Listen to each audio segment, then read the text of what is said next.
Hello and welcome back to the channel. Welcome to another TEW2020 Experiment video. And today we will be looking to answer the question, what if AEW and WWE joined forces? Would they join together? Would they merge as companies? And to do that, I've created a new company, All Elite World Wrestling Entertainment, AEWWE. Ranked first in the world, competition-wise, obviously. New Japan Pro Wrestling, probably the biggest competition, but in America, pretty much free reign. I mean, Impact are fourth. Who are the third biggest company in the world, I wonder? Company Wars, is that it? Yep. NXT, so they own that as well, so no competition for AEWWE, really. A roster of 293 workers, having given them everyone from WWE and AEW, and they can call people up from NXT as well. They could send people down to NXT. A lot could happen here. Looking at it, the owner, Vince McMahon, and the booker, Tony Khan, one from each WWE and AEW. Tony Khan in charge of booking, Vince McMahon in charge of the business side of things. Currently 3 shows. We have AEWWE Monday Night Raw and AEWWE Friday Night Dynamite with AEWWE main event in there as well for the people who can't get on Dynamite and Raw, essentially. And title-wise, AEW Friday Night Dynamite has the AEW TNT title, held by Cody Rhodes. The AEW World Tag Team title is held by Jungle Boy and Luchasaurus. We have the AEW Women's World title held by Britt Baker, and the AEW World title held by Adam Page. As well as on Raw, Monday Night Raw, we have the WWE Championship held by Roman Reigns. The WWE Intercontinental title held by Shinsuke Nakamura. The WWE Tag titles held by Randy Orton and Matt Riddle. The WWE Women's title held by Becky Lynch. And also, of course, we have Money in the Bank, Women's Money in the Bank, Rumble, Women's Rumble. And also, we have the AEWWE Women's Tag Team titles, a cross-branded title between Raw and Dynamite. So plenty to play for on both shows. 177 tag teams as well is a little insane. Very healthy tag team divisions in WWE for a change. Will be weird to see. But as you can see, a stacked roster. If you just go on Tour Company, you can see their top 5 guys here: Roman Reigns, CM Punk, Becky Lynch, Randy Orton, and Daniel Bryan. And one of the big things to look at here is, what are they going to do brand-wise? Because they could very much shuffle it up, sending current WWE superstars over to Friday Night Dynamite, sending current AEW superstars over to Monday Night Raw. A lot could happen, a lot could go on here. I mean, let's have a look at the roster. It's too big to just go through one by one. I'll take it you know most of the people in AEW and WWE respectively. But we'll have a look at the perceptions of major stars that's going on. Becky Lynch, Brock Lesnar, CM Punk, Edge, Cena, Orton, Reigns, Taker, and Triple H. Obviously, Dynamite, AEW's company, pretty new, so no major stars from there really, is saying, but CM Punk, obviously, major star from outside of Dynamite. We're going down to star, though. I assume there'll be a few from AEW. Mainly just people who are in WWE again, like Sting and Moxley and Danielson. If I go down to well-known, do we have more AEW people? We do have more AEW people, okay. Well, still, people like Adam Cole, people like Kenny Omega, good pop, good in-ring stats. You'd think they'd do well even without the perception, and the perception will just go up as it goes on. Which is another thing we'll be able to look at when we come back, because without further ado, I'm going to simulate forward 1 year to Monday, week 1, January 2023, and we will check the landscape of this company, of wrestling as a whole, and we will look to answer the question, what if AEW and WWE joined forces?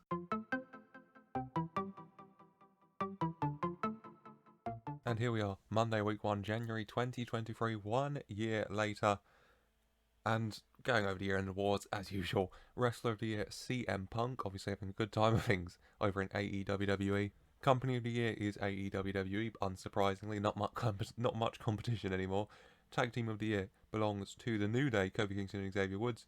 Match of the Year belongs to an episode of AEWWE Raw, where CM Punk defeated Seth Rollins, Randy Orton, and Riddle in a cage match. So a lot of WWE superstars over on Raw still, it seems. Show of the Year was AEWWE SummerSlam.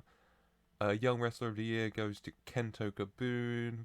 Veteran of the Year is Lashley. Female Wrestler is Lynch. And some other, Malcolm Bivens winning Manager of the Year. Good for him. Announcers, referee. Yep.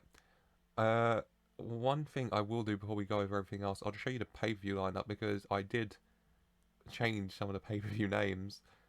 So let's have a look at the profile and events and TV. Yep. So from January to December, it's Royal Rumble, All Out, WrestleMania, the 2-night event, and WrestleMania Backlash in April. Then Fyter Fest in May, Money in the Bank June, Bash at the Beach July, SummerSlam August, Double or Nothing September, Extreme Rules October, Survivor Series November, and then Full Gear December. Just wanted to spread the shows out a bit. Some WWE, some AEW, of course, with the merger. That's how it is, isn't it? Let's go over the titles first. Let's start with AEW TNT, I guess. Cody Rhodes losing the title to Randy Orton, his former legacy leader and mentor. Cody held it for 7 months before losing it with 22 defenses, fighting champ as ever.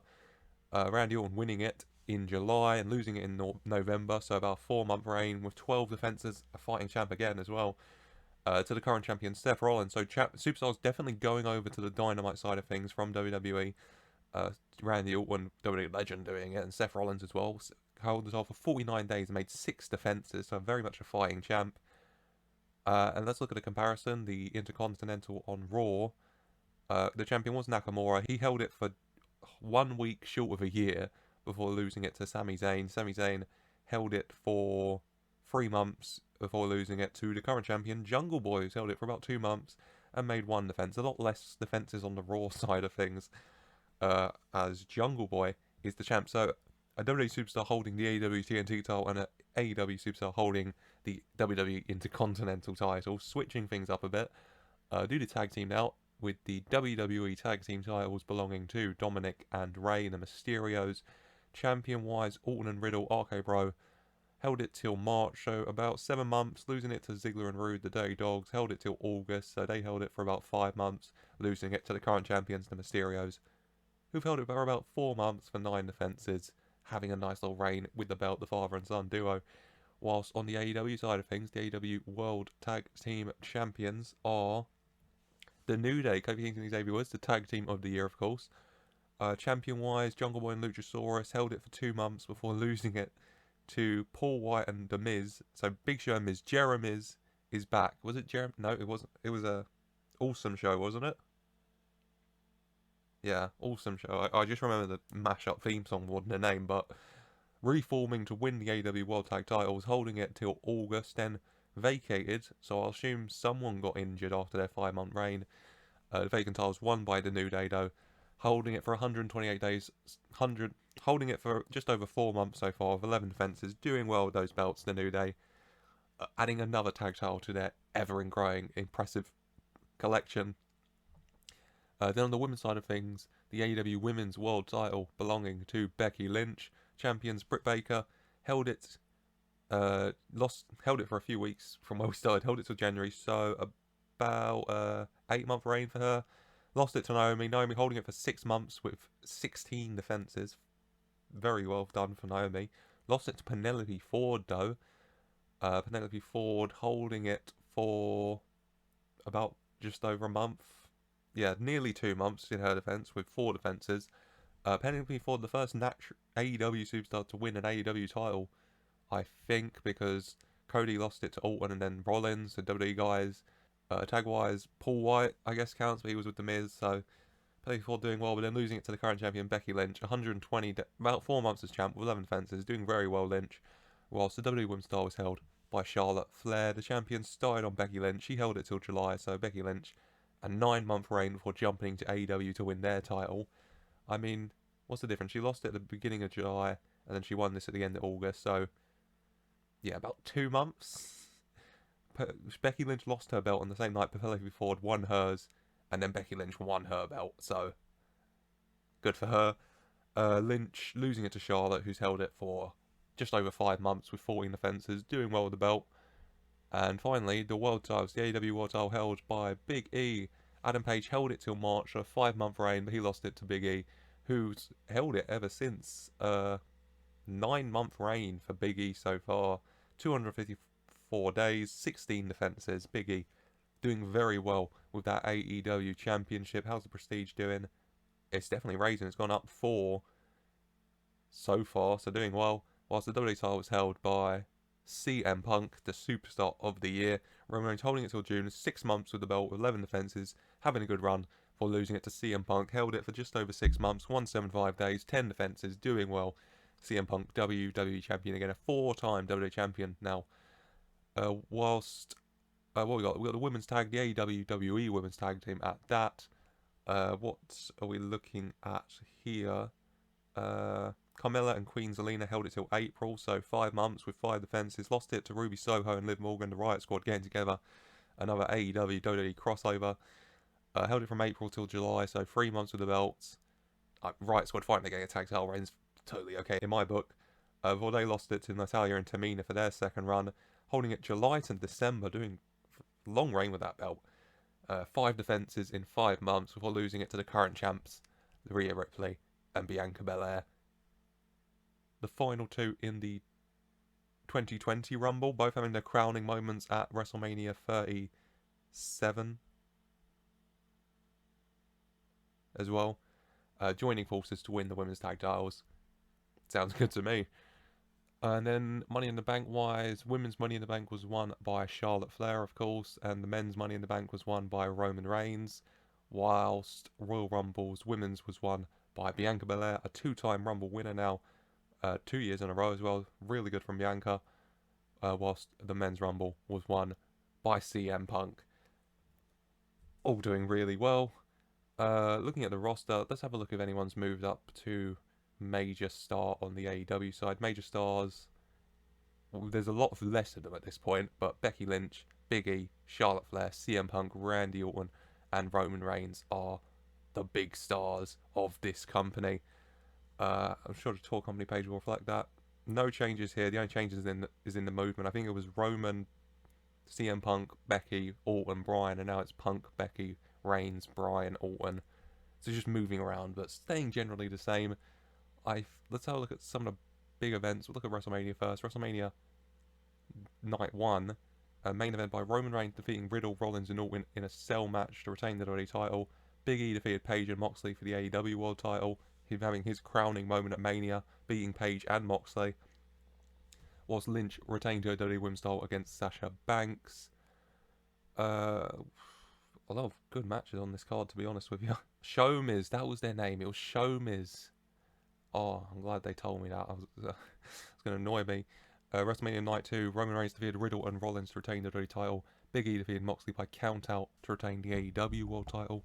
Some big matches on that card, whilst looking at SummerSlam, the best show of the year, in 93, largely thanks to that main event. CM Punk defeated Reigns, Darby Allin, and Riddle to retain the WWE title for a 96, a 100 from Punk, and 97 from Reigns. Incredible performances for that near match of the year to help that show of the year. Big E defeated Rollins and Lashley as well to retain the AEW World title. Orton defeated MVP. New Day defeated the Usos. Stacked card, good shows. Goldberg defeated Omega and Finn Balor. Well, Tony Khan's down as head booker, but Vince McMahon clearly having some influence still. Whilst at the last show of the year, Full Gear, Punk defeated Lashley to retain the WWE title, Flair defeated Asuka to retain the women's, Rollins defeated Cassidy and Allen to retain the TNT, Balor defeated Omega and Cena. Balor and Omega just enjoying a lot of pay-per-view triple threat matches with each other. What's the show of the year? Dynamites versus Raw. I guess Raw would be, because, yeah, Raw, look it up, their best 10 ratings, all light blue. Dynamite has 7 of them light blue. Dynamite's best shows are 92, whilst Raw is a 94 with 3 91s after. And Dynamite with their 92 and then 88. So yeah, Raw, show of the year. The WWE side outdoing the AEW side, even though they're very mixed at this point. So there isn't really sides, so to speak. Tag team wise, we've got Styles and Omos, Alpha Academy, Cedric and Shelton, Dirty Dogs, Corbin and Moss, Jericho, Mahal and Shanky, Legado del Fantasma up from NXT. We'll have a look at NXT in a minute, actually. Los Lofarios, Los Mysterios, Mason T-Bar, Natalia Tamina, Rated RKO, Rough Riders, Lucha Express, Jungle Boy and Luchasaurus, Nakamura and Boogs with a very cursed image of Rick Boogs without any facial hair.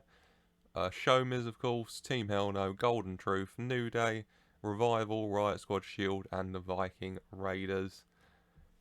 All doing well, as Roster-wise, Becky Lynch, Big E, Charlotte Flair, Punk, Orton, and Reigns, the major stars. Major stars going down a bit there. Any stables of note? The Connection, which I will just call a renamed version of the Hardy Family Office, with Matt Hardy in charge, and his stable mates Jungle Boy, Miro, Orange Cassidy, and the Muscle Omos. A very weird world where Miro is not the Muscle, but with Omos it's understandable. You got the Enclave, Jericho, Rhodes, Rollins, and Miz. A gang of wrestlers who banded together to pool their talents, okay. The Connection was a handful of lesser-known wrestlers formed an alliance to try and further their careers, and Matt Hardy leading them.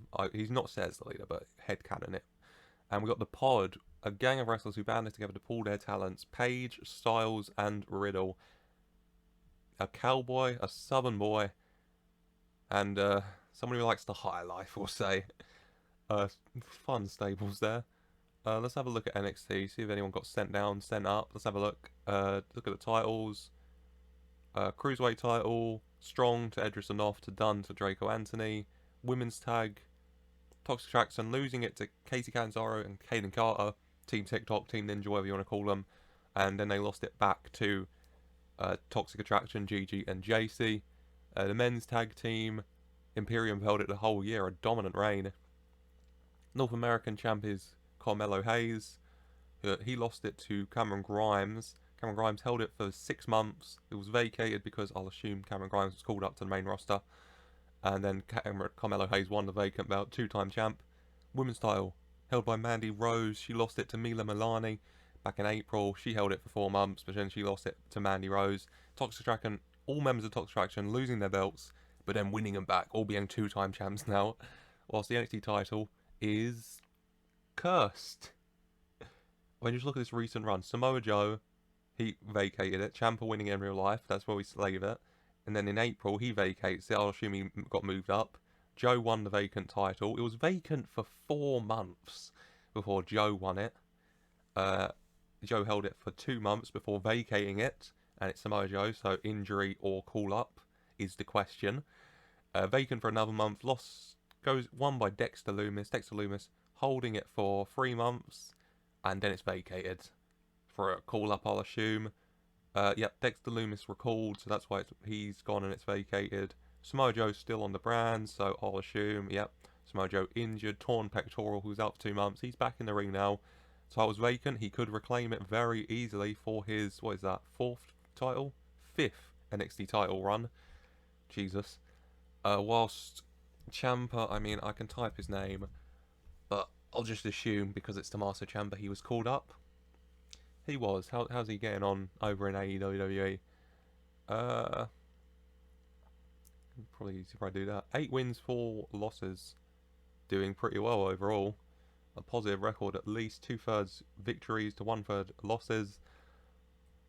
Let's have a look at any releases, because worker-wise, it's gone up. They're at 300 now. They've somehow hired more people. I assume that's just a lot of call-ups there. What we got? Not worker retirements. We want not results. Workers. What is worker leaving? That is it. A few. That's alone. Dawkins left. Sean Daivari left. Jerry Lawler left. Carmella left. Isaiah Lee left. Jimmy Uso left. Main event Jey Uso remains. Jimmy Uso wrestling for Noah now. Good for him. Go on, let's have a look at how everyone's doing. Carmella, unemployed. Xia Lee, unemployed. Angelo Dawkins, unemployed. This is a lot sadder than I thought it would be. Sean Daivari, unemployed. Timothy Thatcher leaving, much like in real life. Unemployed. Goldberg leaving. Fair enough, unemployed. Just retire, mate. Drew McIntyre leaving. A big shock. That was only 3 days ago, so unemployed, understandably. And Roderick Strong leaving 2 days ago. What else? Anything else to look at here? Worker sign. They haven't. Okay, there's a lot of re-signings and stuff. They hired Maria again and Vicky Haskins They called up Regal, Smiley, Bloom, Taylor, a lot of Rage agents and refs. They called up Ciampa and Xia Li and Io Shirai. Beth Phoenix for commentary, we'll say. Brian Kendrick, Gonzalez, Wild, Mendoza, Thatcher. Called up and then released about a month later. McGuinness, Bron Breakker, Rex Steiner, of course. How's he getting on? Match history. He's had 2 matches and 2 defeats. One of them was to Cody Rhodes, though, so that's understandable. Dakota Kai called up, Cameron Grimes, Roderick Strong called up and then released a month later. Dexter Lumis called up. That's about it. Walter's been loaned in a few times. Walter. One match on main event where he teamed with Los Lotharios to take on Stu Grayson, Mason T-Bot. Okay. Walter and Los Lotharios. Big fan of that, to be honest. I don't think there's anything else. No. Nothing else to look at there. I think there's anything else to look at in general. We're going to have a peek at the top 100. An episode of Raw was the best show. Best matches, 2 100s. Punk defeated Rollins, Orton and Riddle in a cage match on Raw. That was the match of the year for a 100. Also, Punk defeated Moxley 1-on-1 for another 100. 99s as well. Punk defeated Reigns in a cell. Punk defeated Reigns. Punk defeated Reigns. And Reigns and Big E defeated Styles and Riddle. Punk and Reigns having a trilogy of matches in June, July and October. All getting 99s. Smashing out of the park, those two. CM Punk, I mean, in 5 of the 6 best matches of the year, you can see why he's Wrestler of the Year, can't you? Power 500 wise, Punk number 1, Reigns 2, Big E 3, Orton 4, Riddle 5, Rollins 6, Lynch 7, Moxley 8, Sasha 9 and Cesaro 10, and I could go on because so many of these are AEWWE superstars, but I will leave it there for that, and I will leave that there for today. I hope you've enjoyed this experiment. I think I will be back for a part 2. I'll sim forward a few more years to see how AEWWE is getting on, because at some point, if I keep simming, they've got to shorten the roster, haven't they? It's 300 people, and even for WWE standards, that is ridiculous. So definitely do a part 2 on this at some point going forward. But that's it for today. I hope you've enjoyed this TEW2020 experiment as we look to answer the question, what if AEW and WWE merged together, joining forces to take on the wrestling world? If you did enjoy, then please do leave a like, subscribe for more, and thank you for watching.